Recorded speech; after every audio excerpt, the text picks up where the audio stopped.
The whole formula is act on your highest passion every moment that you can, to the best of your ability, taking it as far as you can possibly take it until you can take it no further, with absolutely, here it comes, zero expectation for what the outcome should be.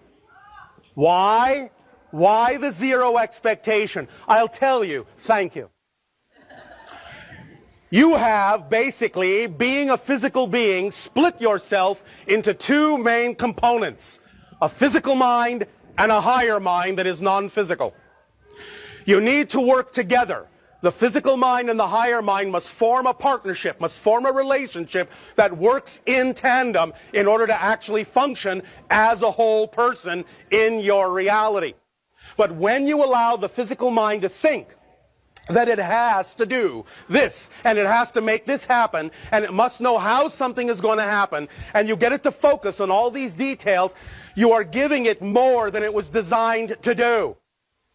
You wear it out, you tire it out, and you wonder why you get so many headaches at the end of the day, and you wonder why you're tired all the time. The idea is to understand that the physical mind is simply not designed to know how something is going to happen. It just isn't. The physical mind is only designed to know and to experience what is happening in the present. The higher mind knows how something is going to happen.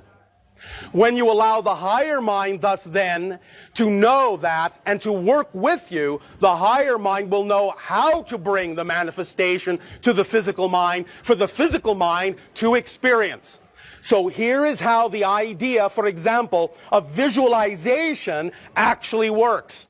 The physical mind is capable of conjuring a visualization of your ideal preferred reality. And when you see that visualization in your mind's eye, you get very excited about that manifestation, about experiencing that reality. And the excitement is good, is exactly what you need.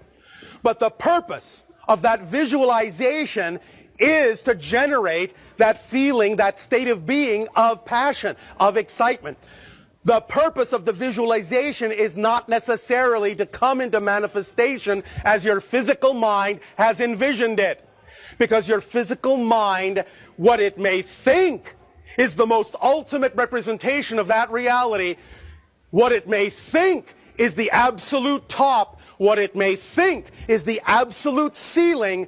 To the higher mind is just the floor, just the beginning of what could manifest. And if you simply stay in the state that the visualization generates within you and then let go of the actual imagery and hand that energy over to your higher mind will actually then bring you the manifestation that is actually representative of that passion state, even though it may look nothing like you imagined. It might, but it might not. So the idea is to use the energy state to work with the higher mind and allow the higher mind to bring you what it knows you really need that is truly representative of that energy state, so that you can be open and willing to accept that no matter what manifests, it is all part and parcel, all a representation of your joy, and never will be defined or labeled as an interruption in it or an obstacle in it or a stopping of that joy. Because your physical reality, as we said, is only a mirror. And whatever you define it to be, whatever you believe is most true, is what you get. So it's very important to pay attention to those beliefs and those definitions, for it is those and only those that create your physical reality experience. Because nothing in physical reality has built-in meaning. Nothing has automatic meaning. Everything is fundamentally without built-in meaning. The greatest gift, and I know this sounds strange in your language, the greatest gift creation has given to all of you is that life is fundamentally meaningless. That means it has no built-in meaning. What that also means is You were designed to give it the meaning you prefer to give it, and the meaning you give it will utterly determine how you experience it, no matter how the situation looks. Because every situation is neutral and can serve double duty and can allow you to experience a positive or a negative effect in your life. It isn't how the situation looks that makes the difference. It's how you respond to the situation that makes the difference in terms of the effect that you experience. So let go of the idea that the outer world needs to change in order for you to know that you have changed. Just make the change within yourself, know that you have changed, behave as if you have changed, and then you will prove to creation that you have changed, because you will be responding differently to the outer reflection, even if the outer reflection stays the same.